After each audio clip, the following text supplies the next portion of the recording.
بچی عائشہ اپنے والد کے لیے بازار گئی تاکہ ان کے لیے کچھ دودھ اور روٹی خرید سکے۔ اس کے ہاتھ میں ایک تھیلا تھا، اس میں چند سکے تھے۔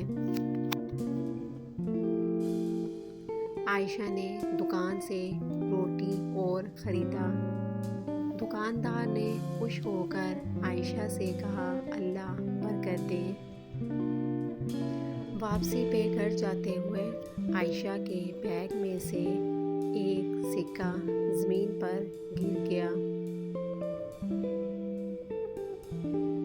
اسی راستے سے ایک بچہ گزر رہا تھا، اس کی نظر سکے پر پڑی۔ سکہ دیکھ کر بچہ خوش ہو گیا اور اس نے کہا، اللہ تیرا شکر ہے۔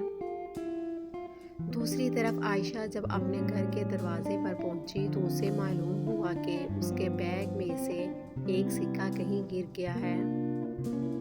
عائشہ اپنا سکہ تلاش کرتے ہوئے جب اس جگہ پہنچی تو اس نے دیکھا کہ سکہ بچے کے ہاتھ میں پکڑا ہوا ہے۔ اس نے پیار سے بچے سے کہا، یہ میرا سکہ ہے۔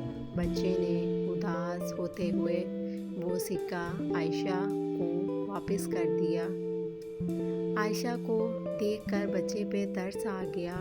وہ بچے کی سچائی پر خوش ہو گئی اور اس نے وہ سکہ بچے کو واپس لوٹا دیا۔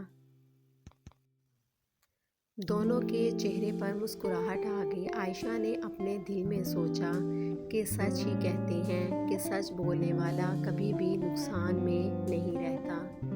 قرآن پاک میں اللہ تعالیٰ نے فرمایا ہے، سچ بولو، بے شک سچ بولنے والوں کو اللہ تعالیٰ پسند کرتا ہے۔